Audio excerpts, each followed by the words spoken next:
Luna Ascending by Zaina Wilder. Copyright Zaina Wilder 2024. All rights reserved.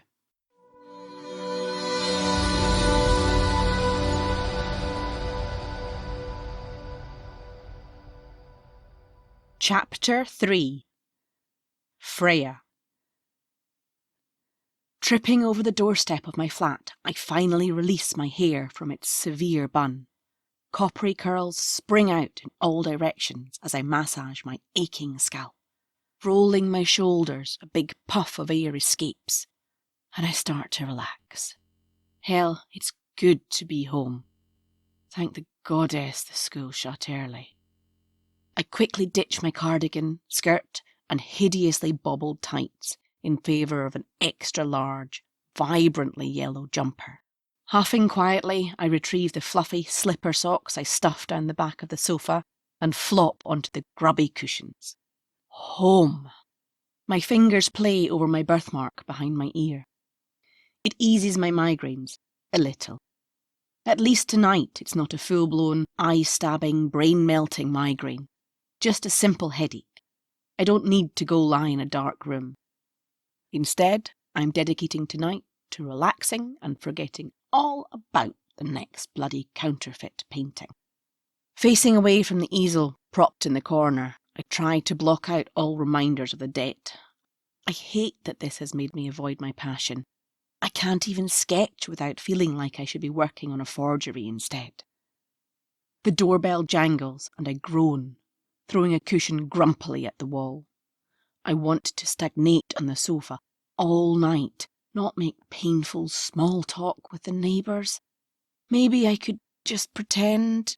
The door rings again, like an angry wasp.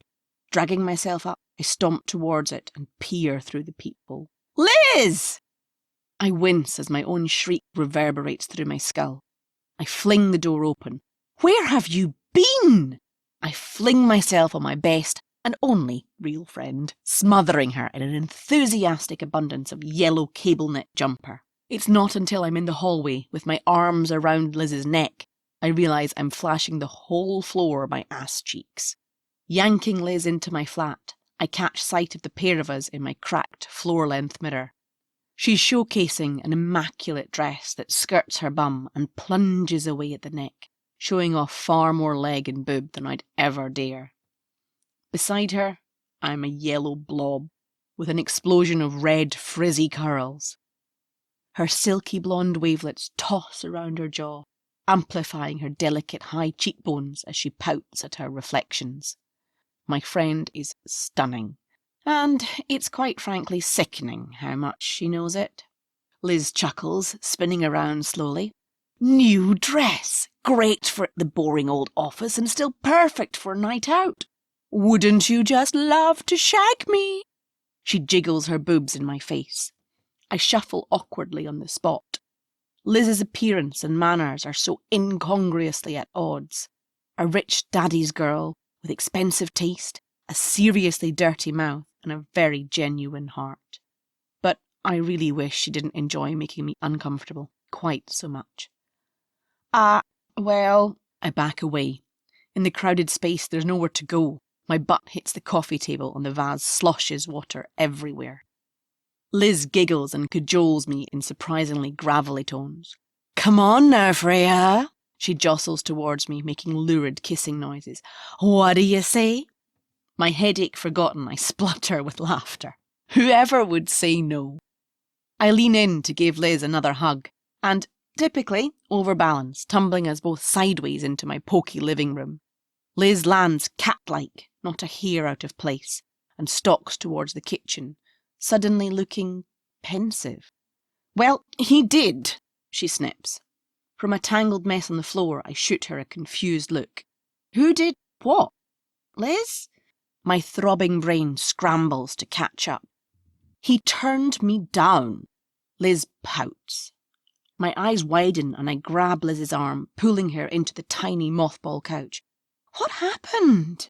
No one rejects Liz, literally no one. And she's never upset over a tryst. She's always quick to walk away when things go wrong, quick to dive head first into the next high-action romance. I peer into her face, and a little ball of worry knots in my stomach. This guy was different. She met him hanging around my apartment block, for goddess's sake. She normally picks up her men at high-class bars on the other side of town. Not here. Not in the slums. They only met a few weeks ago, but it's the first time I've ever seen her genuinely invested in a guy. She pokes her bottom lip out further. Seeing past the pretty girl pout to genuine hurt in her eyes, my heart drops a little further. "Another along in a minute," I chirp. It's her own go-to phrase, but it sounds hollow today. "I'm not so sure," Liz sighs. He was..." She pauses, her eyes falling on a bottle of cheap supermarket red wine, perched precariously on my fold-out table. "Maybe that'll help." Shit. That is not going to mix well with my headache. I'd protest, but Liz seems genuinely miserable. Damn it, I'll deal with the consequences tomorrow. After a brief fight with my ancient corkscrew, we're both clutching glasses of heartburn-inducing red wine in some very scratched tumblers. Liz ambles around my flat, sipping at her wine while poking her nose in corners, running her fingers over my books and art supplies. "Shit, Freya, what is this? Another one?" Glancing over, I realise with a groan that she's found the envelope the boss poked through my letterbox. "You really should let me deal with this crap." "Forget it, Liz. He won't take money as payment. Not now. I agreed to 20 damn paintings, and he's going to wring every last one of them out of me. Can we just not talk about it tonight? Money and influence solve a lot of problems, Freya. My family..." "He's dangerous, Liz. Your family has money, but they can't deal with someone like him. You are not getting involved with some jumped-up crime boss just because my stepdad has issues. Look, it would bite me in the ass if you tried. He's warned me, threatened... things." "You don't know my family," Liz grumbles. "Please, not tonight." "Fine, but we're coming back to this, Freya Faye. You're right. We both need cheering up, and I have just the plan. It's only taken a bottle of wine, and I've somehow agreed to traipse across town for a night out. I don't really do socialising, certainly not with Liz's high-class clique. Damn her and her big, sad eyes. Only, once I've agreed, she smiles manically and pulls a bizarre flyer from her elegant purse, thrusting it at me. "Mates for Life are throwing a light-hearted speed dating night for all creeds. Mates for Life is the UK's #1 singles events company in the market. We host exclusive events tailored to your unique needs. You've been specially selected, and we think you could find your potential match at our highly sought-after event. You may invite a friend, but be sure to request management add them to our exclusive guest list by texting Mates for Life. We're excited to see you on the 10th of January at Hotel Romantique." What a weird flyer. I glance towards Liz. No, Liz! She peers at me, chewing on her lip. I should have known she'd have some harebrained scheme up her sleeve to get over the guy. Shit. "Oh, darling, I've got you on the guest list. I knew you'd keep me company. I need a rebound, and you, my red-headed freaky friend, need to get out of this poky flat and have a break from your shitty life," she says. "It's speed dating, Liz. I will hate it. And anyway, I have nothing to wear," I snap. Liz raises one perfectly manicured eyebrow in my direction, and the side of her mouth pulls up. She yanks a dress from one of her many shopping bags and thrusts it at me with a flourish and a smirk. It fits suspiciously well, and I glower. This is a setup. This was planned before she set one stilettoed toe on my doorstep. I open my mouth to call her out, just as I catch a glimpse of myself in the mirror. Holy shit! The emerald green cloth clings in all the right places, and it highlights my copper curls amazingly. I awkwardly admire my own reflection, turning this way and that, fiddling with my charm bracelet. Yes, yes, darling, you look stunning. I knew you would. I wish you'd take that old thing off, though, Liz grumbles, interrupting my preening by poking at my bracelet. It doesn't go with anything. Listen, you overgrown, tweenage fashionista, it's special, and you know it. I've not seen my aunt since the day she gave me this. It stays on. Liz rolls her eyes and plucks her phone up, barking instructions into it. It's a miracle that we're friends. Our lives are polar opposite. There's little Miss Rich Kid not thinking twice about demanding her chauffeur transport us in luxury to some fancy-ass hotel halfway across the city. Then there's me, a slightly shabby high school librarian who scrimps for the money to get the bus to work and has a shady job on the side for a gangster. And even at this, my life is far better now than it was. What we've got, Liz and I, it has to be special to overcome all our differences. By the time we're stepping into the leather innards of the sleek black car, the buzz from the wine is slipping away rapidly. Why did I agree to this? I grit my teeth as Liz bounces inside. The devilish spark in her eyes tells me I haven't a hope in hell of getting out of this now. At least she seems a bit more like herself, like she's determined to forget her breakup. She eyes my shoes critically. You need to show those legs off more. I should have lent you some proper heels. Nope, 100% no. Tonight will be awkward enough without me stumbling around like Bambi on the bubbly. The venue is high class. Extremely high class. In fact, it's architecturally stunning too. I can't help but gawk at the high stone arches and beautiful artwork. It's like a damn gallery. Only Liz and her high society buddies would stick a tacky speed dating night inside such a beautiful venue. The security on the door is a little extreme though, even for a bunch of trust fund kids with rich daddies. Walking through the hall, I stop to fangirl at the fabulous paintings on display. These are magnificent, and all original works by up-and-coming artists. How does a hotel have the money for this? Shit. I spot a sickeningly familiar piece, halfway along the wall, and my stomach does a flip. Edging closer, I nearly bump into a couple of men who've halted in front of it. Fake! A sneering voice comments. A big fat fake? Oh, I can't wait to tell Alessandro. His face will be a picture. He'll be out for blood. Imagine boasting about being a patron to the local arts and then paying through the nose for a fraud. Oh, this is fabulous. The men drift away down the corridor, gossiping, but I'm rooted to the spot. There, hanging quietly on the wall, is my first ever forgery. I'd recognise it anywhere. I didn't know as much as I thought I did. Hell, even the paper I used is wrong. It could bring my entire world crashing down.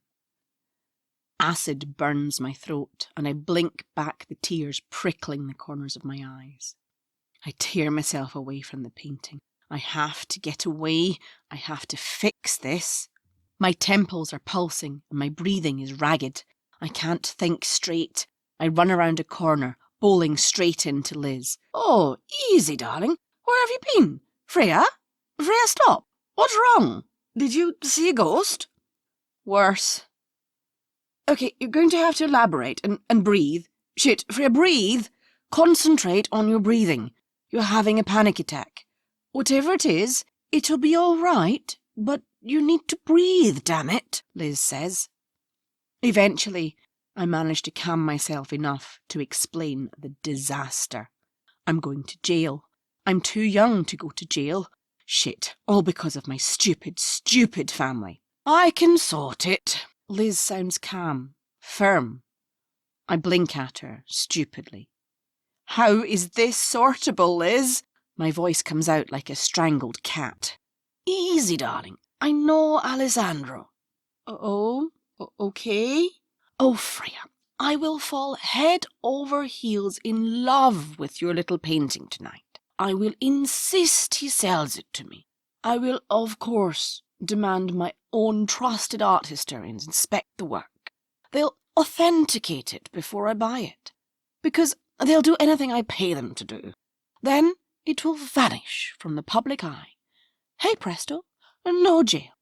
That might just work. The vice-like grip on my insides starts to subside. You just have to distract the art lover who noticed your little faux pas. Make him delay accusing Alessandro of buying a fraud, just for tonight. I'll have my appraisers around in the morning. I'll seduce him. Have I got it in me? What if he's gay? It wouldn't work if he's gay. I can't seduce a man if he's gay. The bile rises in my throat again before I can squash it down. Hellfire, I'm an artist, damn it. I shouldn't need to lock lips with him. Straight or gay, I'll put enough doubt in his mind about the fraud that he'll want to go away and check his facts before confronting Alessandro. I can pull this off, with Liz's help. I owe you. The words come out almost a whisper as I angrily brush a tear away. Tonight is the first time I've come face to face with how quickly my life could unravel. It's horrifying. Liz simply engulfs me in a sore-winded hug. Before I can hunt the guy down, the speed dating starts. Forcing myself to unclench my fists, I try to relax enough. It does not go well. In fact, none of them go well. All the dates are worse than I could ever have imagined. Not one man who sits down with me is remotely interested or interesting. I'm pretty sure I'm giving off enough nervous energy to power a mission to the moon. I'm not surprised no one finds that particularly attractive. Not among all these stunning, sophisticated, and in-control women. The only guys who seem even curious are sleazebags. Liz, of course, attracted several long looks as soon as one of her sleek, high-heeled boots touched the marble floor of the main hall. It's like she gives off pheromones. I swear every single male head turned to watch her strut in. The bell finally goes. We're halfway through the evening, and I still haven't approached Art Man. Luckily, I caught his name. Mark. It's the first time I've ever been remotely grateful for name badges at an event. He's also down on the app as my second date after the break. I just have to make him doubt himself enough that he doesn't make a scene about fraud tonight. That's all, just one night. I rub my hands down the front of my dress, leaving sweaty stains on the gorgeous material. Shit, so much for acting like a smooth sophisticate. Sipping a god-awfully weak cocktail, I weave through the crowd. The straw makes a rude kind of slurp, and, eyeing the bottom of my glass, I sigh. Empty. Again. I have to stop drinking these things. At least my crippling anxiety has gone, but I'm half-mashed, despite how weak they are. Elbowing my way deeper into the throng of people surrounding the bar, I follow the sound of Liz's laughter. Surely she can't be enjoying this highly contrived bullshit. I want to see Art Man, and then I want to leave. One glance at Liz through the crowd, and it's obvious we're having very, very different evenings. She's practically glowing. I groan as she gesticulates wildly for me to come closer. He's here! She hisses in my ear, half deafening me. She fails spectacularly to hide a smug grin. He's really here, Freya. She doesn't need to tell me she's talking about the guy who dumped her. Her manic grin says it all. Only Liz would want to see an ex so soon after a breakup. My suspicion cranks up a notch when she refuses to meet my gaze, instead trawling through the names on my speed dating app. He's on your list too, she purrs, pointing out the name Tavy. Don't you be stealing him now. Not only did she know he was here, she's planning on getting him back. The realization hits me.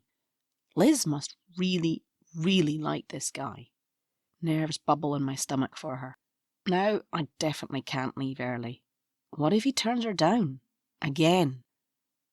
Ladies, gentlemen, and everybody else, if you would like to take your positions, the second half of this evening is about to begin, the loudspeaker booms. We hope you enjoy your night. Swipe right on any interesting dates on our fabulous new app. Mutual matches will be connected, and you take your romance from there. Remember to tell your family, friends, and packs you met at Mates for Life. What a weird turn of phrase. I don't have time to consider the guy's bizarre diction, because a large, well-muscled man plonks himself down ungraciously in the seat opposite me. With a goofy smile, he stretches out a hand. Tavy, and you are? Freya. I believe it says so on my fashionable name tag. The evening is draining me of the ability to make pleasant small talk. Thankfully, he doesn't look perturbed, instead letting out a big guffaw of laughter.